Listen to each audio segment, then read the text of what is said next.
She came to say goodbye to her ex-husband, only to find two little boys at his grave who called him Daddy and looked exactly like her. The summer heat clung to the air as Isabella Rossi stepped out of her black car, the gravel crunching softly beneath her polished shoes. The cemetery was quiet, shaded by tall trees, and the sky above was a cloudless, pale blue.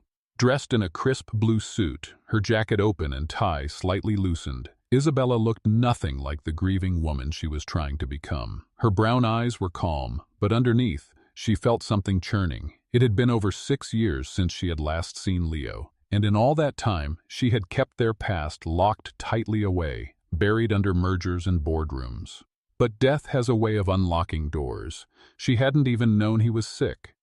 The news of his passing had come from a former classmate who saw the obituary online. He had been living quietly in Lisbon, where they'd once started their life before ambition pulled her one direction and grief the other. She didn't come back for the funeral. She couldn't. But weeks later, she found herself making the 3-hour drive from Tokyo, telling herself it was just to say goodbye. As she walked between the headstones, she felt time folding in on itself. Here she was, alone, approaching the grave of the man she once promised forever to.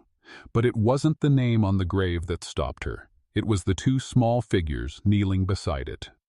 Two little boys, maybe 6 years old, with matching brown hair and wearing red sweaters. They were whispering softly, wiping their eyes. One clutched a bouquet of wildflowers, the other held a folded piece of paper. Isabella hesitated, but something compelled her forward. As she stepped closer, the boys looked up, startled. Their eyes, big, round, and unmistakably familiar, locked onto hers. "Hi," she said softly. "Are you here to visit someone?" One of the boys nodded. "This is our daddy's grave," he said, his voice fragile but clear. His name was Leo. She froze. "Leo Vance?" she asked, already knowing the answer. "Yes," the other boy said. "He was our dad." Isabella's heart thundered. It wasn't possible. Leo had never told her he was expecting. They had separated suddenly. Too many arguments. She dropped to one knee, her legs trembling. "How old are you two?" "6, they said in unison, and with that word, everything fell into place. 6.5 years since the divorce. 6 years since she'd walked away and lost more than she realized. She looked at their faces again. There was no denying it. They weren't just his sons. They were hers. Isabella didn't move. The boys watched her with curiosity and weariness. Her mind raced. Leo had never called, never written. How could he have kept this from her? Now the truth stood in front of her with matching eyes and tiny voices. She glanced down at the simple headstone. Beloved father, brave heart. No mention of a wife. No mention of her. The guilt hit her, and alongside it, fear. What had these boys been told about her? "What are your names?" she asked gently. The boy with the flowers stepped forward. "I am Noah, and that is my brother, Liam." "Noah and Liam," she said quietly. "Those are beautiful names." "Daddy picked them," Liam said, holding the folded paper. "What's that you're holding?" Isabella asked. "It is a letter," he replied. "We wrote it to Daddy. Would you mind if I sat with you for a bit?" The boys exchanged a glance and shrugged. She sat on the concrete border, unsure of what to do. "I knew your dad," she said finally. "A long time ago." Noah tilted his head. "You were friends?" Isabella hesitated. "We were more than that once. We were married." Both boys looked up sharply. Liam blinked. "You were our daddy's wife." "Yes," she said quiet. "Yes, a long time ago, before you were born." Then Noah asked the question that made her stomach twist. "Why weren't you with him?" Raw and simple. "It is complicated," she said gently. "But I made mistakes. I did not know about you. If I had," she swallowed hard, "things would have been different." Liam looked down and whispered, "We do not have anyone else." "What do you mean?" Isabella asked, startled. He glanced at his brother. "Daddy got sick. After he died, we stayed with Mr. Chen, our neighbor, but he says he cannot take care of us much longer." Isabella felt something break inside her. They were on the edge of being left behind. "Where is Mr. Chen now?" "He dropped us off. Noah said. He said he would come back later, but we have been waiting a long time. Isabella looked around. They were alone. The thought that these two 6-year-olds had been left in a cemetery was too much. She stood slowly. "Can I call someone for you? Maybe Mr. Chen?" Noah shook his head. "We don't know his number." Isabella crouched down. "Would you feel okay coming with me for a little while? Just until we find him, I promise." The boys looked at each other. Liam nodded first, then Noah. "Okay," he said. She offered a hand to each, and they took it. As they walked toward her car, Isabella glanced at the grave one more time. The questions were piling up, but one truth was crystal clear. Whatever came next, she was not leaving these boys behind. Not again. In the car, the silence was fragile. Isabella buckled the boys into the back seat, her mind moving faster than the car could drive. She had no plan, only instinct.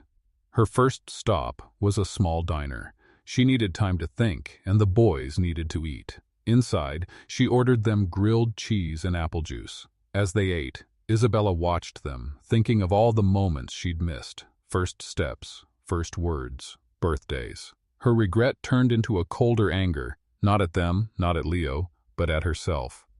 "Can I ask you something?" she said as they finished. They both nodded. "Dad, did your dad ever talk about me?" Liam answered first. "He had a picture of you in his drawer. Sometimes he'd look at it and smile, but sometimes he'd cry." "Did he ever say who I was?" "He said your name once," Liam whispered. "He said you used to be his favorite person. He said you were gone, but not bad." Noah added quietly. "He said, maybe one day we'd meet you." Isabella sat back, overwhelmed. Leo hadn't poisoned them against her. He'd held on to hope. She blinked away tears, paid the bill, and led the boys back to the car. She needed answers, and she drove to the small neighborhood where Leo had lived. She parked outside a weathered home. "Is this where you lived with Mr. Chen?" They both nodded.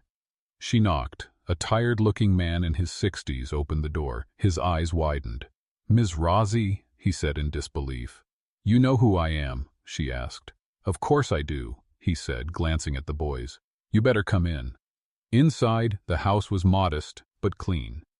"Why did not anyone tell me?" she asked, her voice tight with frustration. Mr. Chen sighed. "Leo did not want to burden you. He said you had your life. He was proud, stubborn, but I think deep down he hoped you would find out one day." "Why did not he reach out himself?" "He wrote you a letter," Chen said, "before he died. I have it." He returned with a sealed envelope. Isabella took it, her fingers trembling. It was unmistakably Leo's handwriting. For a long time, she couldn't open it. "He loved them more than anything," Chen said softly. "Well, they need someone. They need you." Isabella finally opened the letter. He explained everything. How he found out he was expecting weeks after their divorce. How he wanted to tell her but didn't know how, and how pride took root as the years passed. He wrote about the boys, their laughter, how much they reminded him of her. At the end, he wrote only this: "If you find them, please love them, even if you do not forgive me." Isabella folded the letter with shaking hands. She looked at Noah and Liam, curled up on the couch, already drifting off. She turned to Chen. "I want to take them with me, not just for today, for good." Chen's eyes filled with tears as he nodded. "I hoped you would say that." Isabella knew the road ahead would be hard. Courts, questions, logistics. But right now, all she saw were 2 little boys and the second chance she never thought she'd get. She wasn't going to waste it.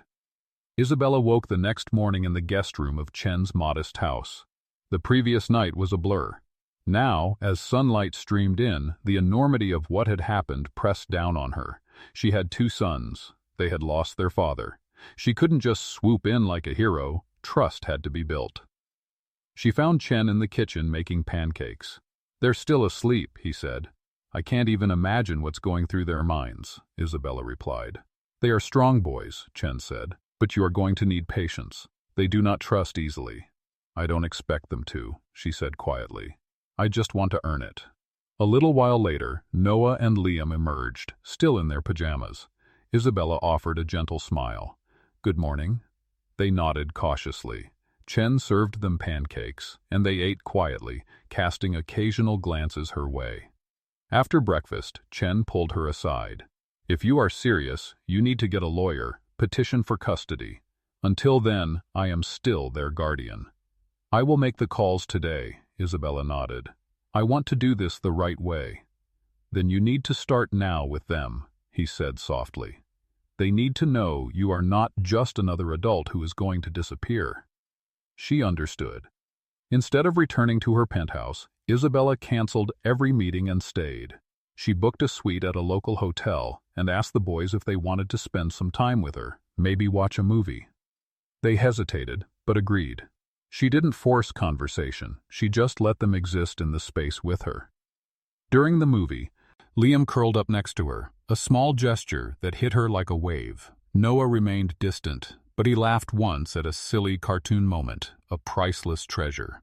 Later, as she drove them back to Chen's, Liam asked, "Can we come back tomorrow?" Isabella smiled. "Of course, anytime you want." At the door, Noah paused. He looked up at her. "Are you going to leave again?" She crouched down to face him. "No," she said firmly. "I am here now, and I am not going anywhere."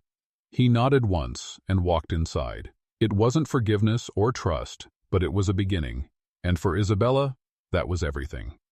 The days settled into a new rhythm. Isabella measured time in small moments, combing hair, pouring cereal, reading bedtime stories. The hotel suite became a fragile sanctuary.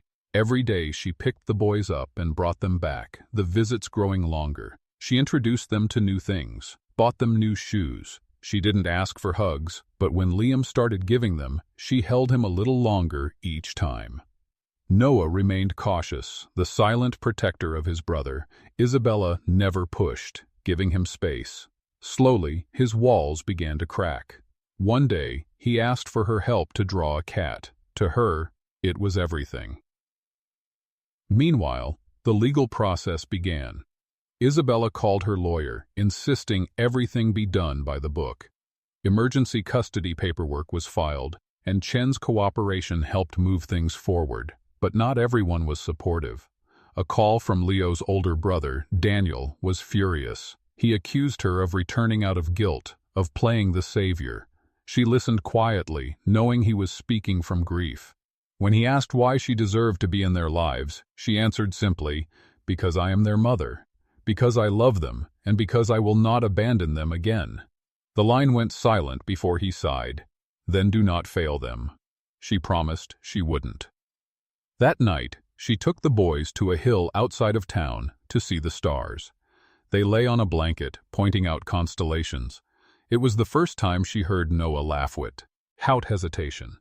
As it grew cooler, Liam curled up next to her. "Do you think Daddy can see us from up there?" he asked. "I think he is watching all the time," Isabella said, "and I think he is proud of you." Noah turned to her. "Would he be proud of you?" "I hope so," she said finally. "I am trying to be someone he would be proud of." The silence that followed was peaceful. As they lay under the open sky, Isabella realized this moment was more real than anything she had ever built. It wasn't about undoing the past, it was about showing up for the future, and she was finally ready. The following week brought new challenges. A family court representative, Evan Marlowe, arrived unannounced. He observed the boys, then asked Isabella the questions she'd been dreading. Why was she absent? Could she provide emotional stability?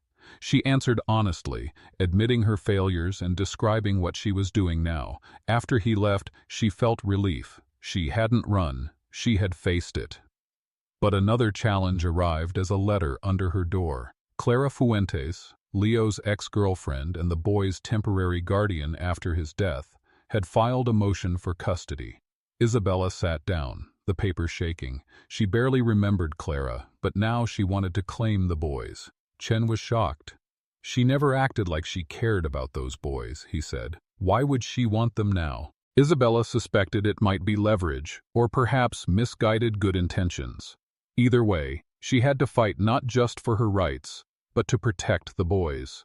She contacted her lawyer, who assured her they were on solid ground, but it would require a hearing. The next few days were heavy. The boys could feel the tension, their old anxieties returning. One night, Noah looked at her and asked, "Are we leaving soon?" "Why would you think that?" she asked, her heart aching. He stared at the ceiling. "Because good things do not last. That is what Daddy said once." "This is going to last," she said, her voice firm. "I cannot promise things will not be hard sometimes, but I am not going anywhere, no matter what." That night, after they slept, Isabella sat alone in the dark and made a quiet vow. Whatever it took, she would fight for the trust of two little boys who had been let down too many times. The courtroom was small and heavy with tension. Noah and Liam were with Chen, but Isabella felt their presence like a heartbeat. Across from her sat Clara Fuentes. Her legal team presented a version of the truth that was technically accurate but incomplete, citing brief moments of caretaking. Isabella's lawyer countered with DNA evidence, testimony from Chen, and even drawings the boys had made: a woman, two little boys, and a house with a heart over it. When it was Isabella's turn, she stood and spoke from the heart. She explained everything, not knowing about the boys, her regrets, finding them at the cemetery, and how she had come to love them. She shared the small details she'd learned: how Noah disliked raisins, how Liam talked in his sleep, and spoke of the guilt that nearly swallowed her and the grace the boys had shown. She admitted she hadn't been there, but she was here now and wasn't running. When she finished, the room was silent. The judge recessed briefly. Isabella stepped outside, the world holding its breath. An hour later, the judge returned. He acknowledged Clara's limited contributions, but ruled on the deeper truth of love, consistency, and safety. Isabella Rossi, he ruled, had not only shown intent, but had already begun to succeed. He granted her full legal custody, effective immediately. Isabella stood frozen until her lawyer nudged her. It was real. Relief washed over her, and she finally allowed herself to break down once she was alone in the hallway. That evening, she returned to Chen's house. The boys ran to her, and though she hadn't said a word, they somehow knew. Noah hugged her first, fiercely. Then Liam wrapped his arms around her waist and whispered, "Can we go home now?" Isabella knelt, kissed both their foreheads, and said, "Yes, let's go home." It wouldn't be perfect. There would still be moments of sadness for the father they had lost, but they had gained a mother who had once walked away, but now would walk through fire to stay. For the first time, the future felt like it was already beginning. The first morning in their new home felt surreal. The sun poured into the kitchen, the walls freshly painted in pastels the boys had chosen. This wasn't a visit, it was home. The court had made it official, but the trust between them now felt earned and real. Isabella had bought the house in a quiet neighborhood near Chen, choosing it not for status, but for its safety and its sunny kitchen. It was a place she could imagine watching them grow up. Breakfast was a messy, laughing affair. It was chaotic, imperfect, and better than any success she had ever known. She had spent her life chasing excellence. Now she was learning joy came from burnt pancakes and small voices calling her mommy. Over the next few weeks, the house found its own rhythm. Mornings were a blur of school lunches and mismatched socks. Afternoons were for parks and craft projects. Evenings were for stories and quiet moments. Isabella started journaling again, writing about the small things: Liam's fascination with insects, Noah's questions about the stars. She learned that parenthood wasn't something you mastered, but something you chose every day. Chen visited often, a steady presence and a trusted voice. There were hard days, when nightmares came or tears fell for no clear reason. Chen reminded her that healing wasn't linear, and love was measured in how many times she was willing to stay through the storm. One afternoon, she found Noah sitting alone in the backyard. She sat beside him quietly. After a long pause, he asked, "Do you think Daddy would have liked this house?" She took his hand. "I think he would have loved it. I think he would have loved seeing you grow up here." Noah rested his head against her arm, a wordless moment of connection. By the end of the first month, they began to feel like a family, not just by law, but in the deep way that grows from shared mourning and mended hurts. Isabella knew she would never replace Leo. His memory remained a quiet presence in their home, a photograph, a story, traits she recognized in them. But she had become something else entirely. She had become their anchor, their protector, their home. And for the first time in her life, Isabella Rossi understood what it meant to build something not with money, but with patience, gentleness, and relentless love. She had spent years chasing the world only to discover that everything she had truly needed had been waiting for her all along in the voices and laughter of two little boys who called her mom. This ending feels like a quiet, powerful redemption. It doesn't rely on grand gestures, but grows through vulnerability, choice, and the slow rebuilding of broken connections. Isabella's journey from a distant, successful woman unaware of the life she left behind to a present devoted mother is both heartbreaking and healing. What makes the conclusion resonate is that it doesn't erase the past. It acknowledges it with honesty and grief while still offering hope. The boys, too, are not magically fixed by love. They carry their pain, but they begin to trust again. That's what gives the ending its emotional weight. It's not about a perfect family, but a real one built on effort, forgiveness, and the courage to begin again.